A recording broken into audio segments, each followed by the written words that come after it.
Hello, everybody. You have David Abrams here along with Matt Stefanik, one of my good friends, an amazing entrepreneur, someone I've known for a couple of years now, has been doing absolutely incredible work online, has a wonderful journey. Before we get started, guys, and I even say hello to everyone, I made a small mistake today, and I had the chat set as private, So if you see in the chat window, it says chat is private, just do me a favor and click a refresh button in your browser, and it will turn your chat to public. And then once you've done that, I just want to say hello to everybody and make sure you say hi in the chat. Matt, what's going on, man? How you doing? Hey, what is up? Oh, getting an echo. Can't have that. Hey, Jorge, what's up, buddy? Everyone who's with us today, thank you so much for your time. I know it's valuable, and I promise that it's going to be well worth it. Julian, yeah, what is absolutely. up? I'm excited to hear your journey, man. I know you told it to me before, and and that one of the reasons why I really wanted to bring you on this call was the value that I know you can impart on people. And you're doing so much cool stuff right now with your e-commerce startup and your brands. I thought it would just be a really exciting time to bring some amazing content to everyone on here.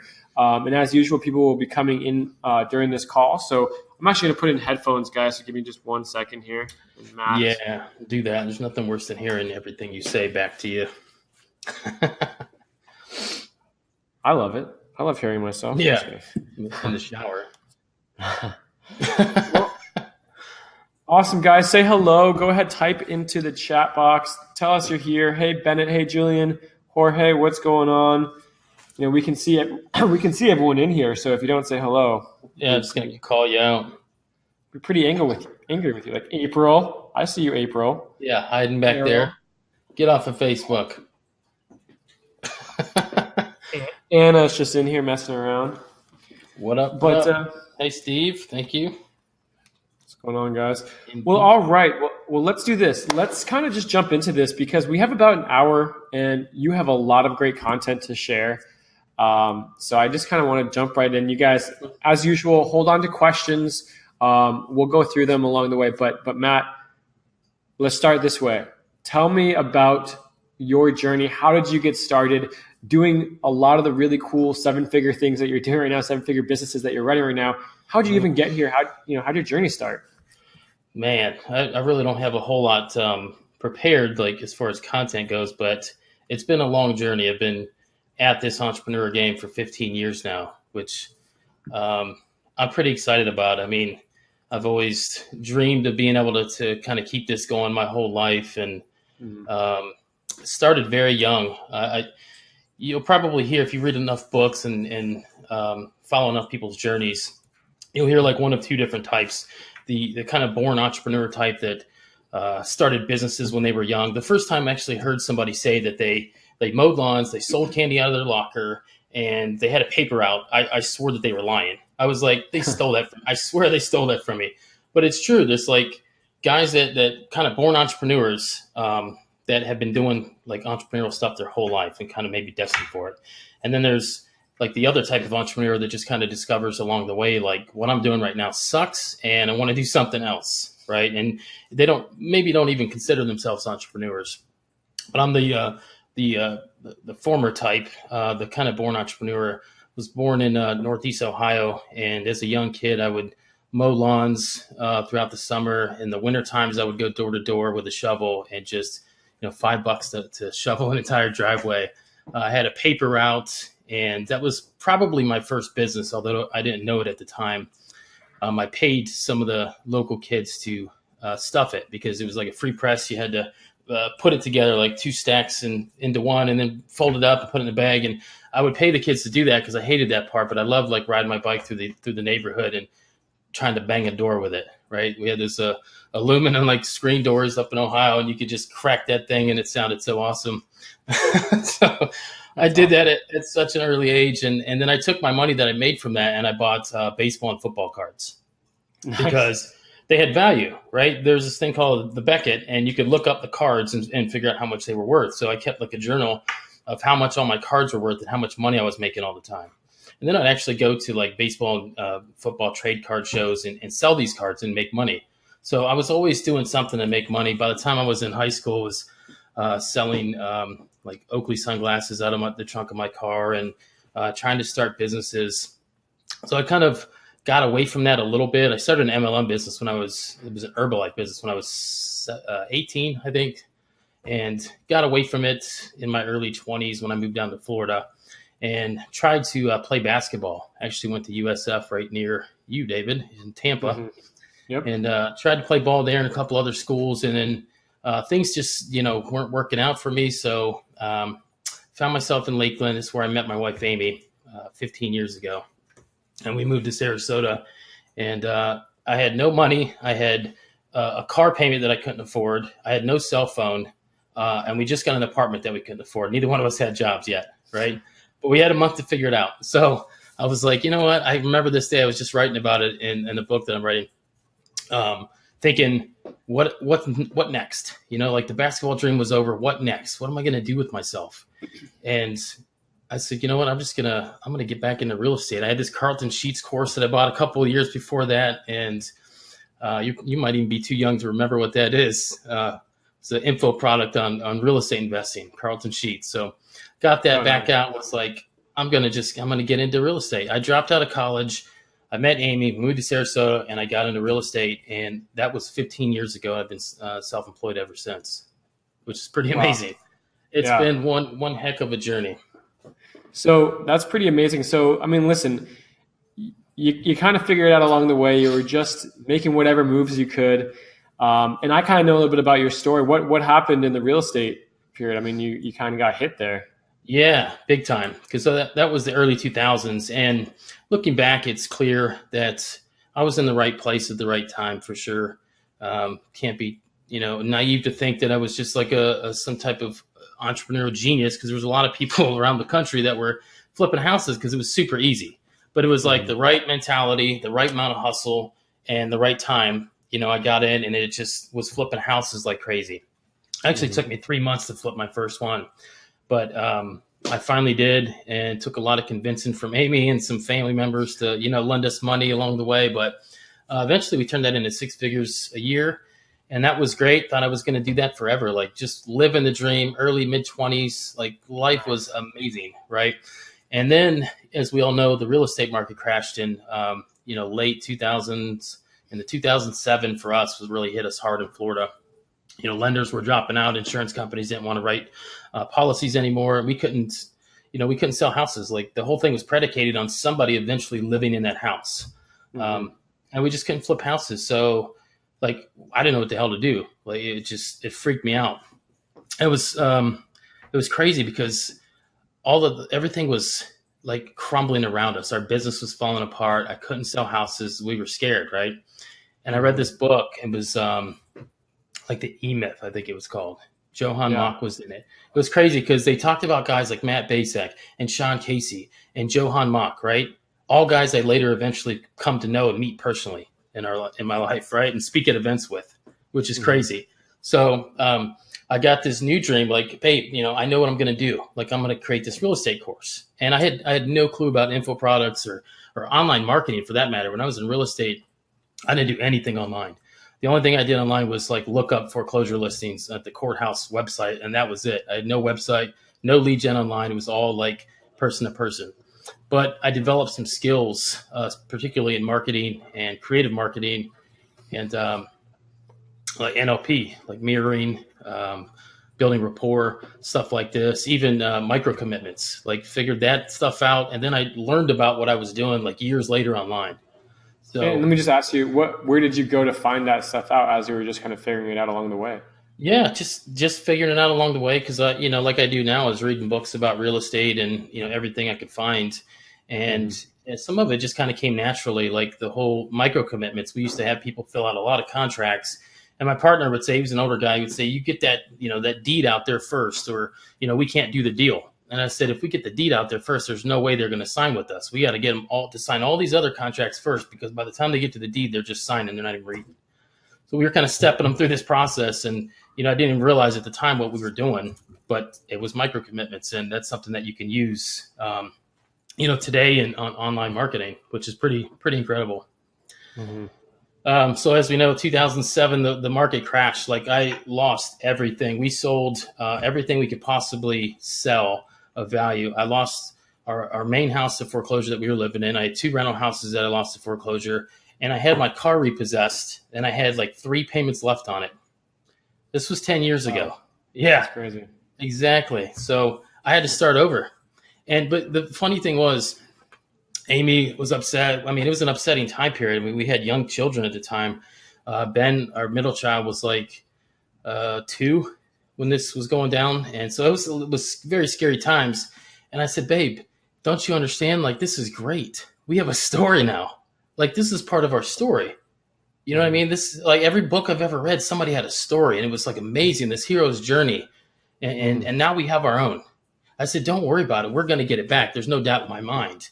Like, we just have to enjoy it now because, the journey is so multifaceted that you can't like get upset and get pissed off with one part of it and only look forward to the finish line, right? We get into this false way of thinking that it's going to be better when, right? Like tomorrow has more value than today.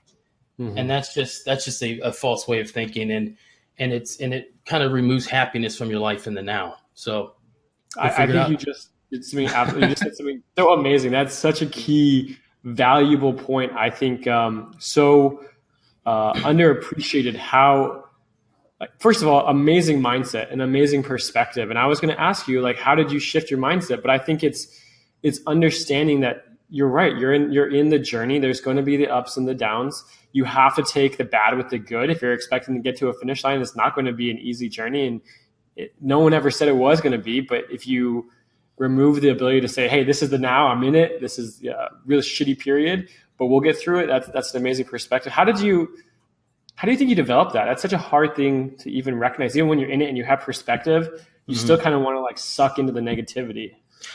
Yeah, well, it's probably because I'm a born entrepreneur, and there was no doubt in my mind, and even at an early age, where I was heading. And I've always 100% believed in it. Never doubted that for a second.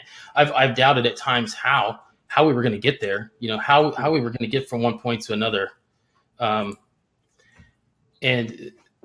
that's kind of carried me through all the hard times, all the failures, all the shortcomings, all the things that didn't work. It was like I just knew. Like when my parents asked me when I was a kid what I wanted to be, like a really young age, kids might say firefighter or policeman. I used to say I wanted to be a millionaire, right? And where I got such a concept at a young age, I have no idea. But that's what I used to say. And kids will let you know. Like at a young age, if you ask kids, they have amazing insight into their future. It's insane. So that's to answer your question. I've always believed in the end. And that was my main point, that if you believe in the end, right? If you believe without a shadow of a doubt that you're going to get there, you're going to make it, you're going to be successful, then you can appreciate every step of the way. It's amazing. All right. Amazing. All right. Continue. I don't mean to cut you off, but that was a great perspective.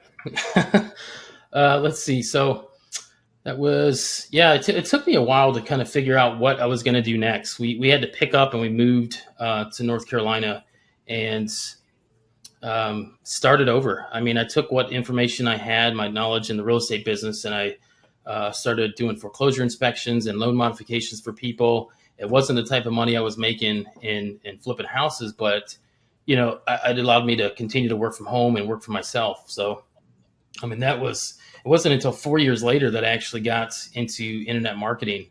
During that time, though, like I tried all kinds of stuff. I wrote a screenplay. Like I started multiple businesses. Yeah. Didn't know like how. That's the problem. Like when you're an entrepreneur, you see like the angles and everything, right? I could drive by businesses today and I wonder how they operate, like how profitable they are. What do they do to make money, right? I can't just see it for what it is. And so I can see, making money in just about anything. And that's kind of a problem as an entrepreneur. That's like, which way do you go? Like, what do you focus on? And it really takes some personal growth and some kind of looking inward. I heard a quote the other day. It said, you can look outward and dream, but the man who looks in is awakened. That was pretty powerful. I'm thinking about it. It's in my head. I'm thinking it. But that's pretty awesome. And I feel the same way. I look at businesses the same way, and I think that very similar, that similar process as far as how do things work. But I think something kind of a key point to take out of that is also that you gotta sometimes find what's meaningful to you and like there's a million ways to make money. What's the one that's going to keep your interest? What's the one that you want to do? And ultimately, what's the one that you can focus on? Because I think that the enemy to kind of that exact mindset is that you could do 1,000 things instead of focusing on one. But it sounds like you figured out what you wanted to do after, kind of trying a bunch. It's been such a fluid process for me. Like it's never started out as one thing. And I had this great big vision. Like I always knew I was going to speak at events. I always knew I was going to be like a thought leader and write a book. Like I started writing the book I'm trying to finish now, maybe 5 years ago or so.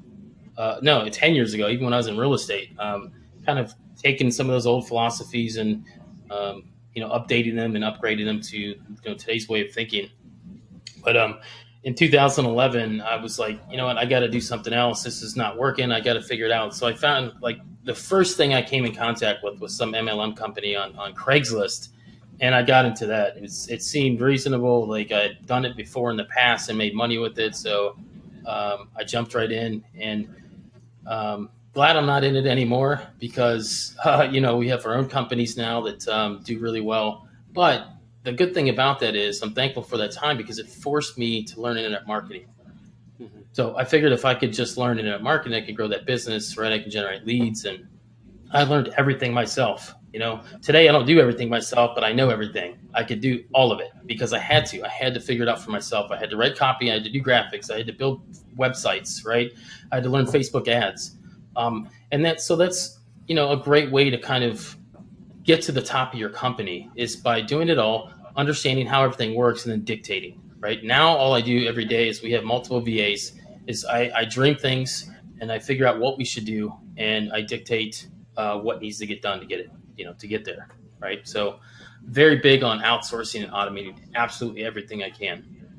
Right. And so that kind of built your moniker, the lifestyle architect, which is kind of building your life. But before I jump over there, I want to know one thing. And a lot of people, listening and coming to these calls would want a lot of tactical information that you've kind of learned on the journey. So, you've had this incredible journey.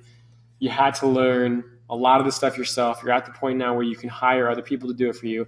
What would you say was one or two of the key lessons that you had to learn tactically to really help you understand? Was it the lead generation, and what were you doing in lead generation, or was it the copywriting? Like what things would you say were like kind of the key pivotal learning moments that forced me to kind of outsource everything and not do everything myself?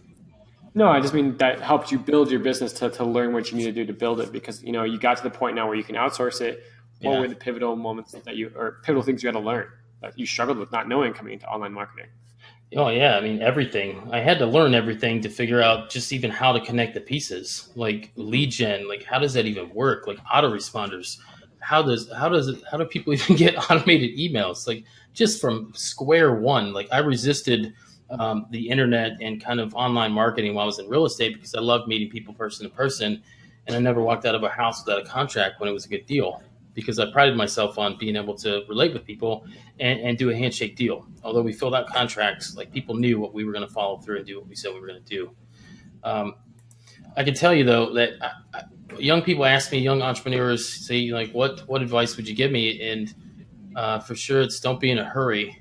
But for me, the goal is life balance, and I think it should probably be the goal for everyone in the entrepreneur journey is, figure out how to get yourself balanced in life.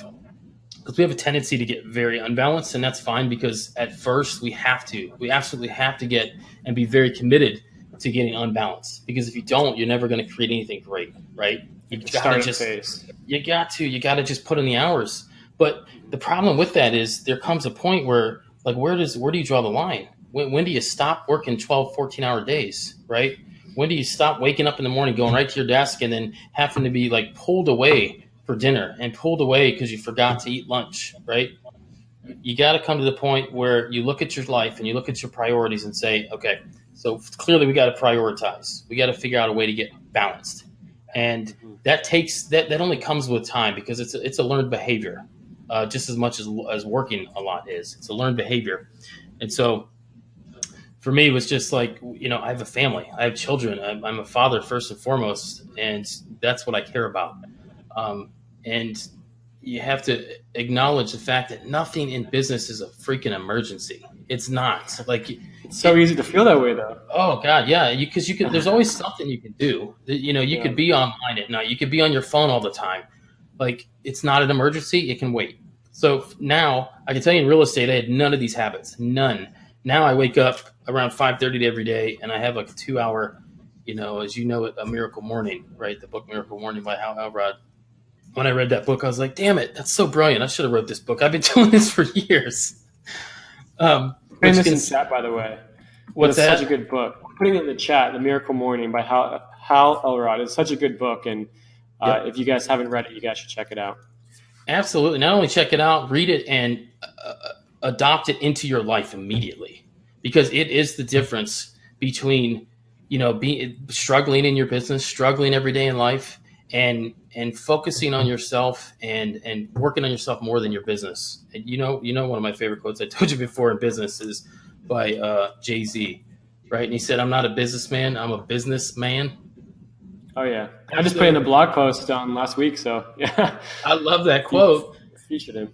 Because if you're an entrepreneur, it doesn't matter what business you're in, that holds true. You are the business. You are the leader of that business, and without you, it doesn't run. So you have to focus on yourself as well. A lot of people neglect themselves in the internet marketing space, and that's why they get fat and they have health problems. But what's the point of life and getting all this success and money if you can't be healthy enough to enjoy it? Mm-hmm. So I don't remember where I was going. No, it's totally fine. Bennett, we'll see you later.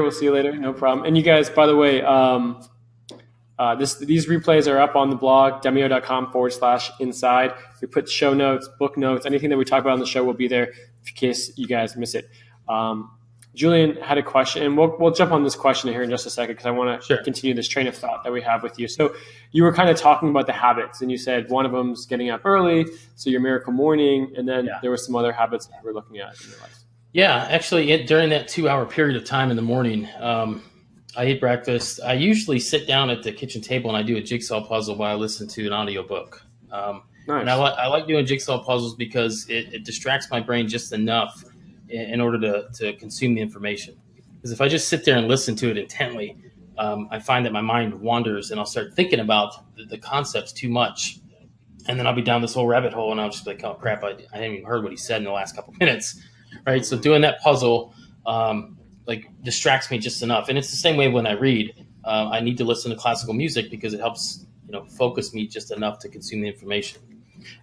This process allowed me to read 70 or consume 75 books last year. So that's been pretty much my, benchmark, 60, 80 books a year. And it's not a matter of quantity or trying to get to a certain number. It's just a natural byproduct of doing this routine every day.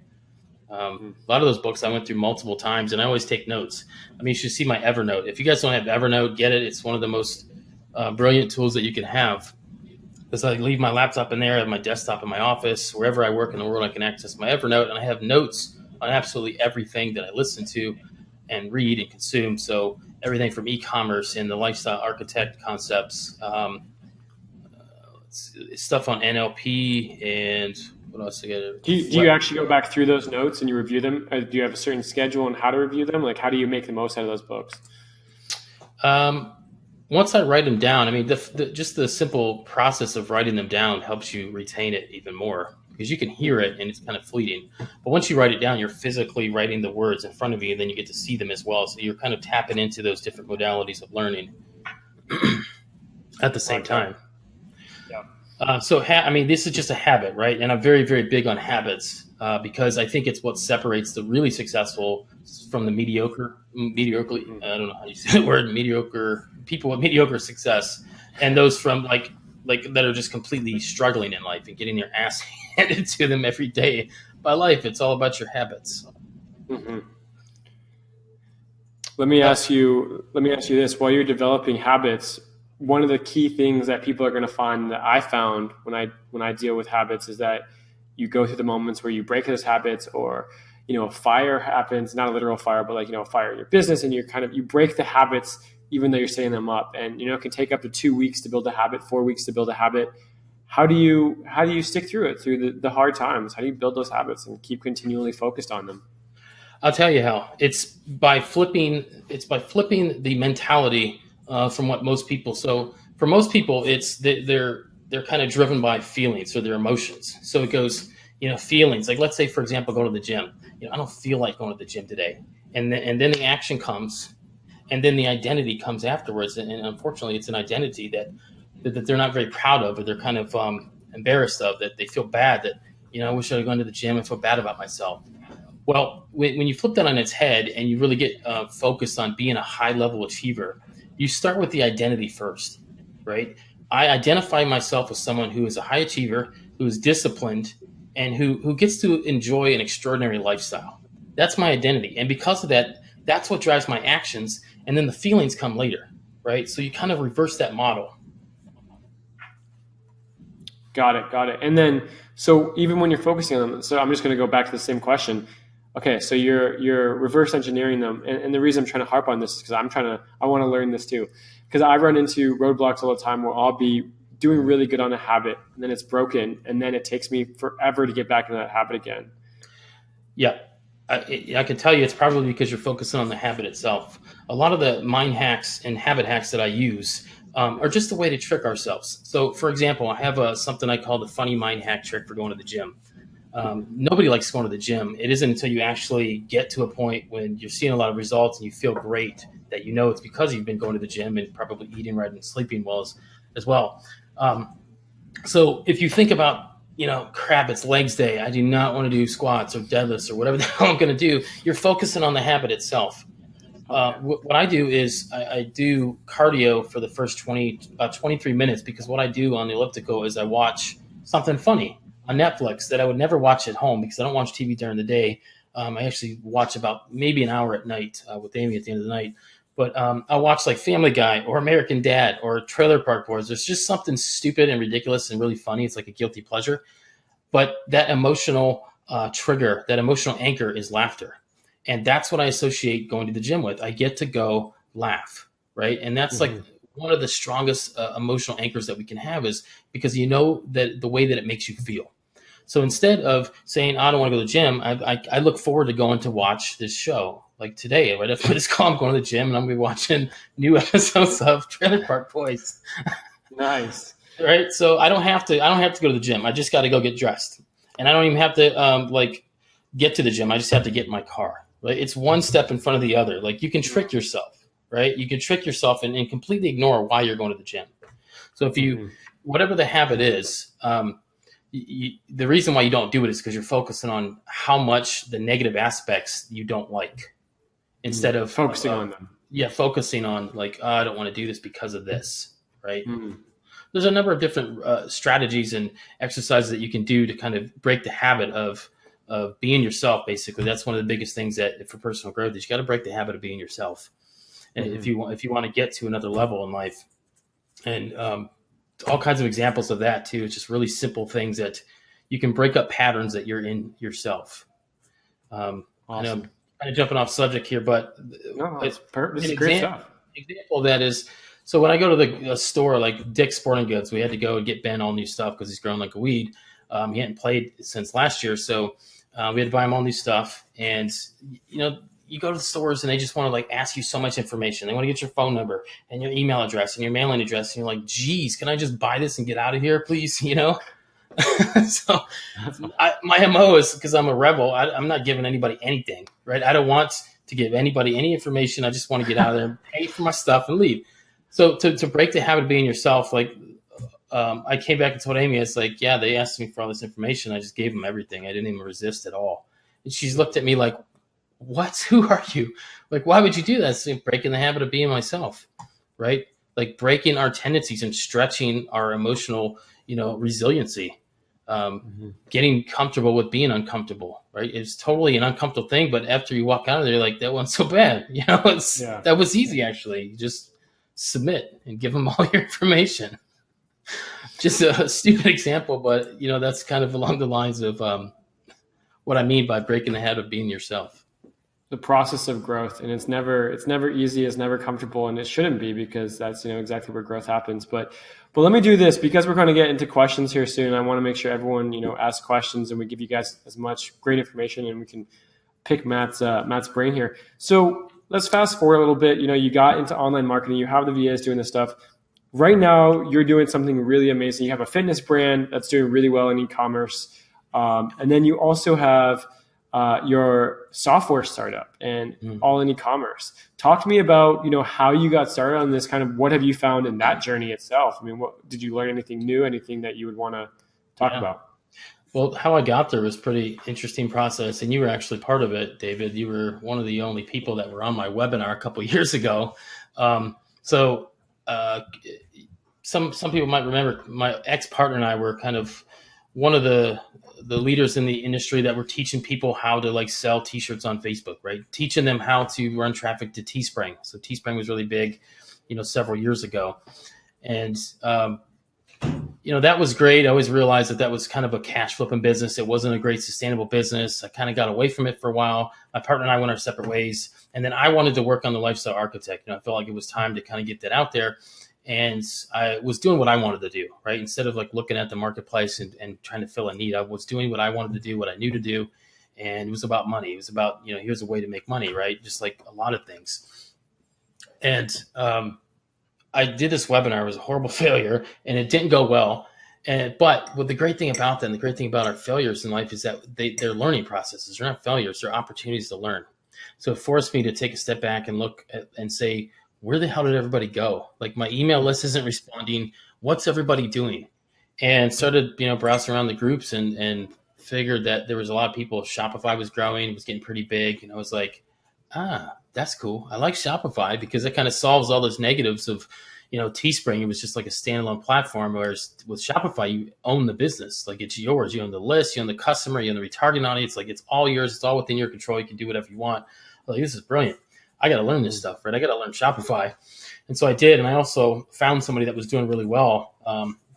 My last partner that we did a product launch on, and that just resonated with the marketplace so well, right? And that's how it's the path of least resistance. When things are going well, it's feedback, right? It's feedback from the universe and from the marketplace and from your audience that it's what they want. So that was easy. And then so we got into Shopify, and then clearly as an entrepreneur, you're always looking for opportunities.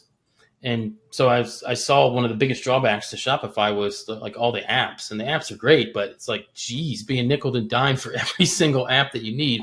And if you have more than one store, it's going to kill you. I mean, the monthly on it, our Shopify in our first store was $200 or $300 just from all these apps that we were installing, and they were adding up. So I was like, let's just solve this problem. It's a problem that needs to be solved, and that's how it came to be. And so from dropping out of college in 2002 to owning a software startup, it's been one amazing journey.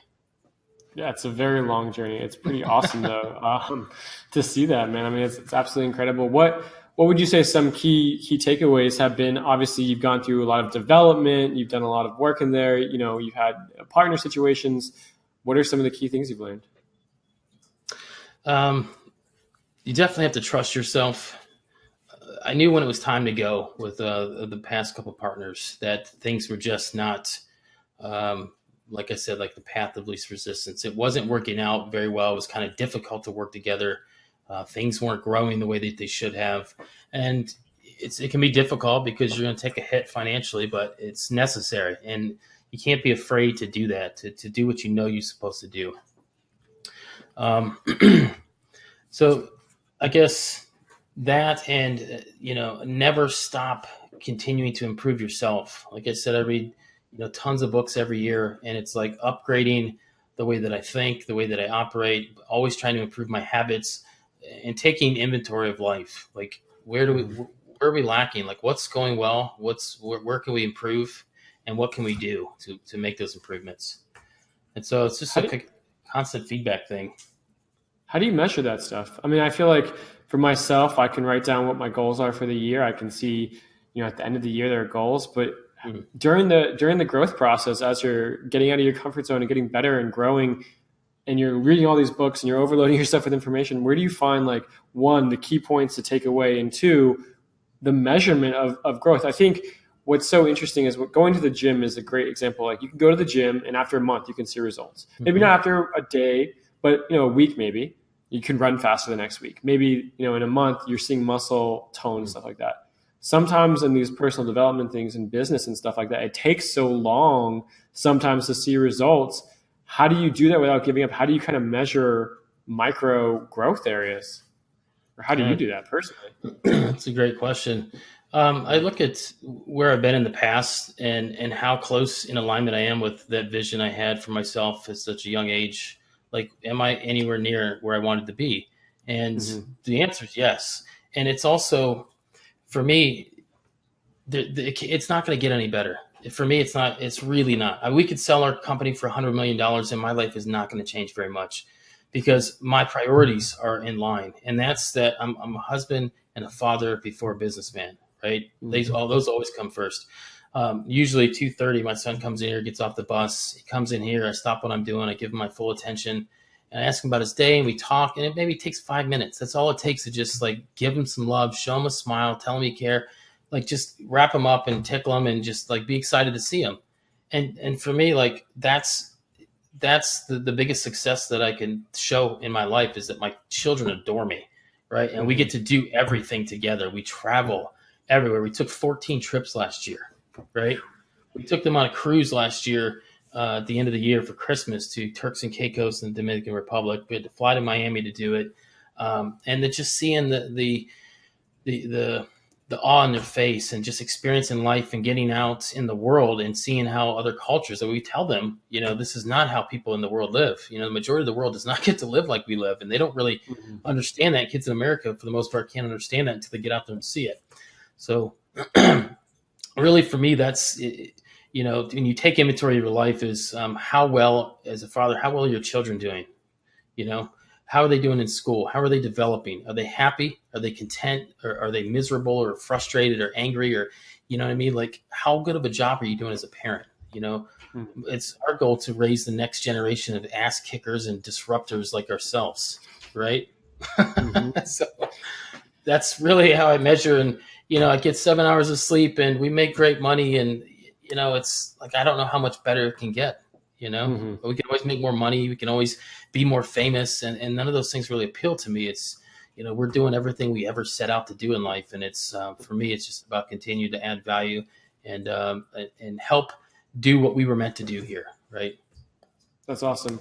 So just kind of sum it up for you guys. And I ask a lot of these questions because I'm learning myself. Like, for all of us, we're all in the journey. We're all in our own little learning curves, and there's no too fast or too slow. It's just everyone's on their own curve. So for me, I often struggle with finding where I am in that map if I am growing. And I think basically kind of taking what you're saying is understanding where you want to be, what your goals are, what your priorities are for your life, and kind of looking back as far as where you started to where you are now. And are you on the upward trajectory to going to where you want to be? And would the ultimate goal, whatever the money be, would that radically change your life now? And if it would, if everything is different, then you probably have priorities out of whack.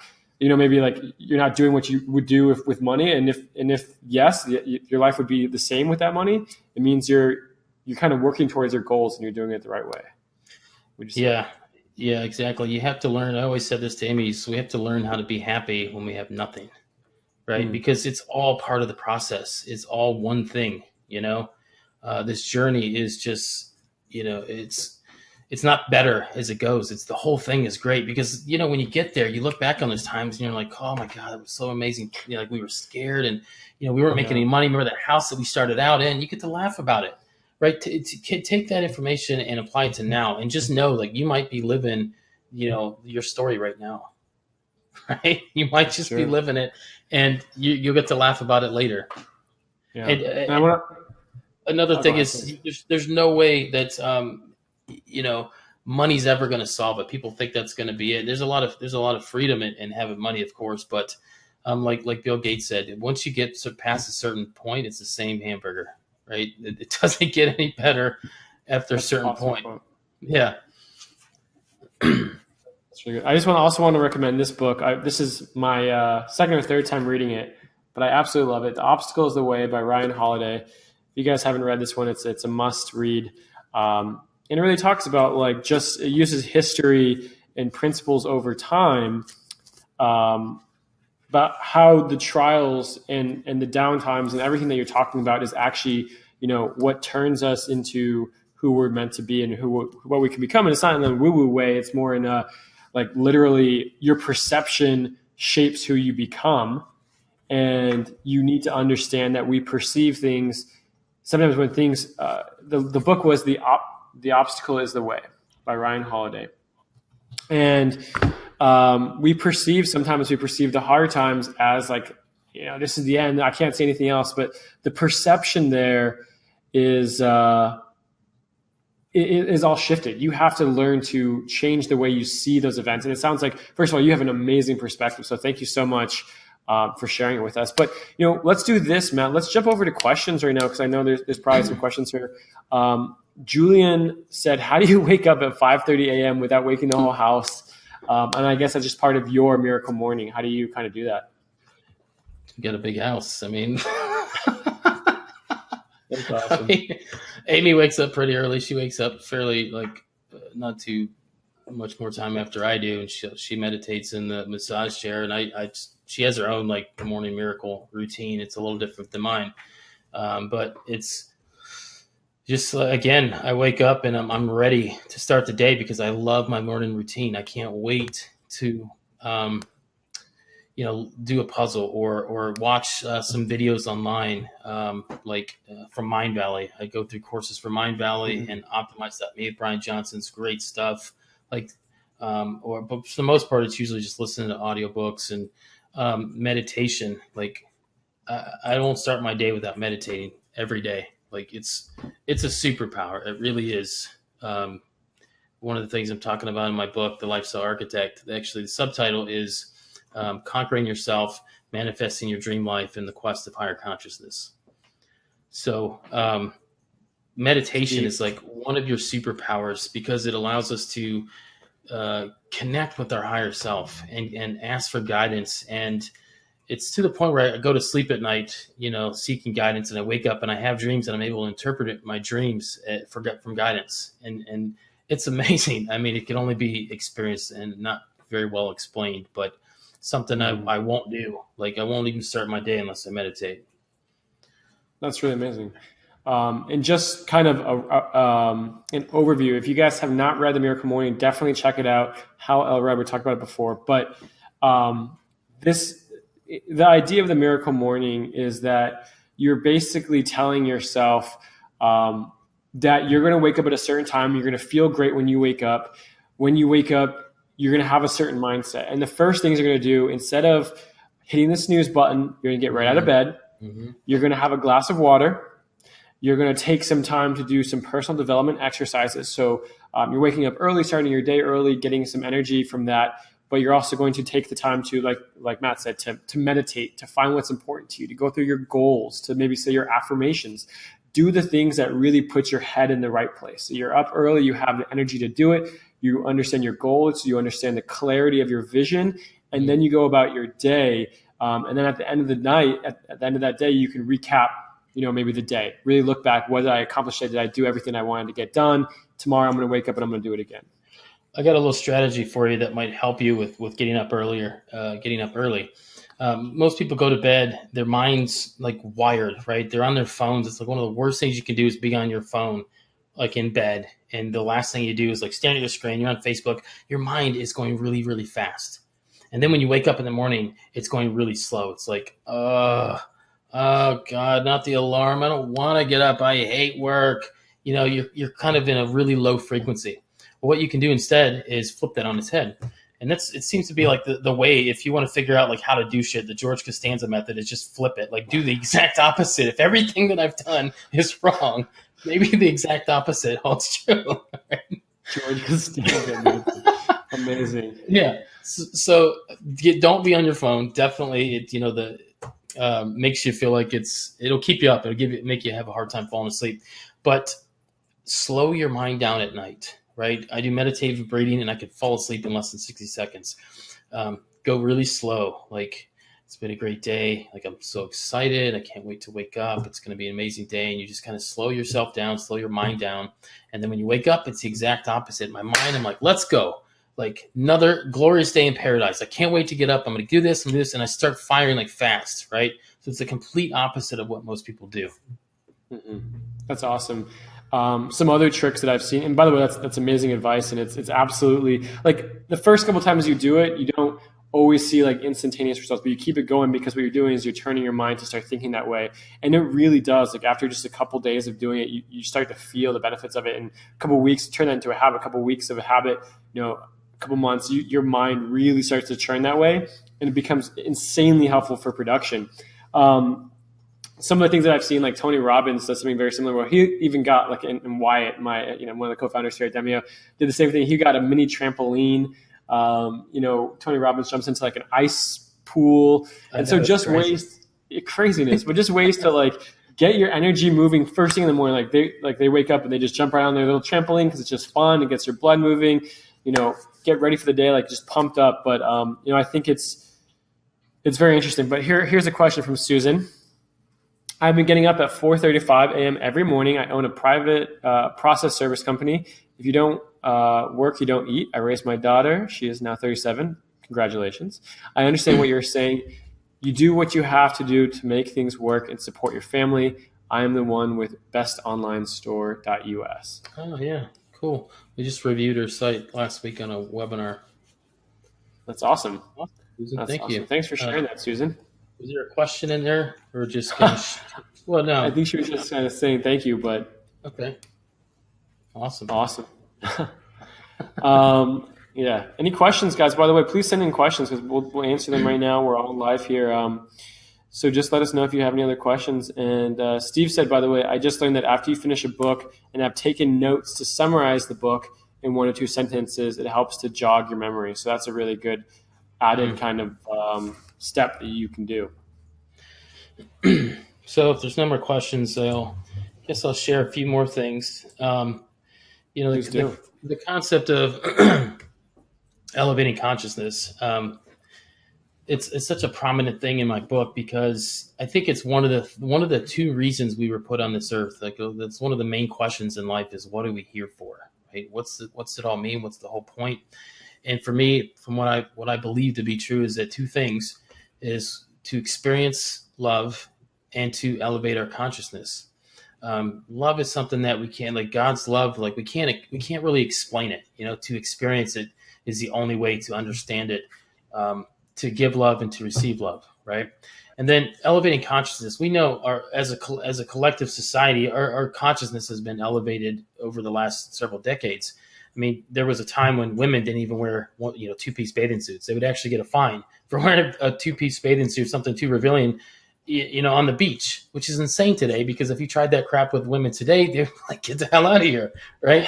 It's just not going to fly. So the way that we used to think was because our consciousness was a certain way, and it's elevated over the last several decades. And I think we're heading in the right direction. It might seem that the world is, very turbulent now with the wars and terrorism and stuff like that. But I honestly think if you look at some of these countries that just a few years ago didn't even have democracy, that their citizens lived in fear, that they weren't allowed to just have self-expression. They couldn't do anything without having fear of being imprisoned for their own thoughts and their own, ideas, right, that talked against the government or against the established way of thinking. These things are happening in many countries around the world, and it's wonderful to see. And so I think there's like 4 stages of consciousness, right? And number 1, for a lot of the people that have jobs, not necessarily just because they have jobs, but they're miserable at their jobs. They hate life. They're just getting their ass kicked. They're not very happy. They complain, and they're using the secret, but they don't know it, and they're getting more of what they talk and think about in life. That's a victim state, right? That's where life is happening to us. Elevating your consciousness, you get to this second state of consciousness where you're manifesting life. Right. This is what a lot of entrepreneurs do. Once you understand the secret, once you understand your thoughts become things, right? We can manifest the things that we want in our life simply by thinking and speaking them into existence. That's the second state of consciousness where life is no longer happening to us. It's happening for us. And that's a really powerful way. Once you understand, I am creating this. I am making these things happen in my life. I'm getting more of what I believe, more of what I think about, more of what I talk about.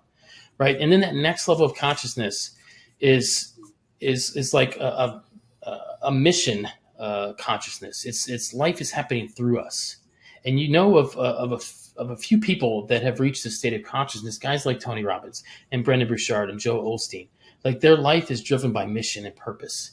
They already have everything they could ever want in life, and now they're just on a mission. They're on a mission to serve, right? Mission consciousness, and then the fourth level of consciousness is like some sort of Zen consciousness that probably very few people in the history of the world has ever achieved.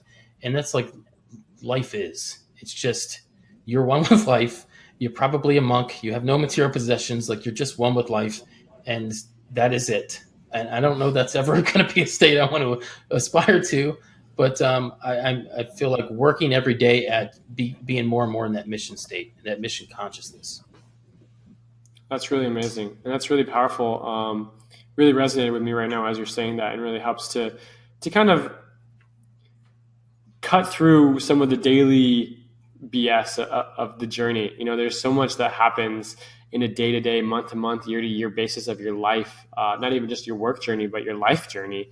And, you know, I think it's really important to understand those things and continually try to search internally for the meaning for, you know, why we work the way we work, why we're working so hard, why we're wired the way we are, what we're really looking to do and serve and give back to. I think that's pretty incredible. It's one of the greatest things that an entrepreneur can do is connect their business with their overall purpose, right? With their mission. And the problem is it kind of is a process for all of us. And it's something that I had to understand and kind of rethink the way that I was doing stuff. So for the most part, goals are like just like a two-stage thing. There's a line, and then here's our goals, and here's everything we do on a daily basis, right? So your goal is to like build this business. I want to have X number of customers. I need to be making X amount of money, right? Those are like your goals. And every day I wake up and I work on my store, or I work on my leads or traffic or whatever it is, and that's all it is. Day to day, it's like what I do is to serve this, right? It's just like right here. Well, when you understand and figure out what it is that your higher level goals are, like what's your next level goals? What happens if it all goes right and you build this company up and you're making a shit ton of money? Like then what? What are you going to do with yourself, right? Mm-hmm. Where does it go from there? What are you going to do with your time if you had all the money in the world? So once you figure out what that like end goal is, then it becomes the reason why you work on this is really because of this end goal up here, right? Because you're working to build this business, and this business is working to serve this greater purpose, right? And it may not be that specific business serves that purpose, but it's giving you the knowledge to then serve your purpose. Could you think of it that way? Means to an end, right? Yeah. So Ecomisoft is a business that we're building to sell. I mean, from the day one, and that's typically the MO of the startup. That's what defines a lot of startups, is that they're built to sell. And so that's one thing that we plan on doing with Ecomisoft. I mean, I never said when I was a kid I want to own a software startup, right? It's a means to an end, but I know it's the type of business that's going to serve the greater good, because we can't succeed unless all of our users succeed. If they're not having success, they won't use our product, right? If they're not building successful Shopify stores or e-commerce businesses, then they won't need us. So our goal and our mission is to help them build those businesses. And by doing so, we're able to serve our greater mission, which is to take this company, to sell it, and to reinvest and leverage up, right? To leverage up and be able to put money into these other brands and serve our greater purpose, which is our nonprofit that's eventually going to build a school, right? We want to help change the way the education system happens in this world, because we see it firsthand with our own children. The public school system is absolute shit, and they're trying to dumb down our children with ridiculous concepts and things that aren't serving the world, right? It's funny because we applaud businesses like Google and Shopify that having these really cool work environments, right? Like there's a swing in there, there's a kitchen, and there's a slide that goes down 3 floors, and everybody's sitting on beanbags, and look, there's a guy over there having sex. Awesome. Like what an amazing workplace, right? But yet we're still sitting kids down and teaching them like how to thrive in an environment that was 20 years ago, right? It just doesn't make sense. We're not teaching them that this is what life is going to be about. In fact, Google hires like 15 or 20% of their candidates are not college educated. They can't have a degree, because they know it's a different type of person that's been educated and led to believe that life was going to be a certain way, that business environment is going to be a certain way, right? Mm-hmm. Where when you don't go to college, you don't have a business degree, you don't have so much unlearning to do, right? more creative, more unbridled kind of enthusiasm and energy and creativity. That's really awesome. And that's really important, I think, for anyone. Well, first of all, your mission is your own, and that's really amazing. But I just wanted to say about the mission-driven purpose. I think it really goes back to just understanding your why, and you really have to know, your own purpose, and that changes from month to month, to year, perhaps. But you have to have the why, and the effort will follow that, and it will guide you through the hard times and the down times. Like you said, it'll give you the perspective. I think that's kind of really helps you put perspective on things. Not only do you have the entrepreneurial spirit and you know that you can manifest money, you can create success. It might have ups and downs, but you're going to do it. But you also know why you're doing it, why you're creating success. You want to have a great family. You want to have, you want to help children. You want to change the schooling system.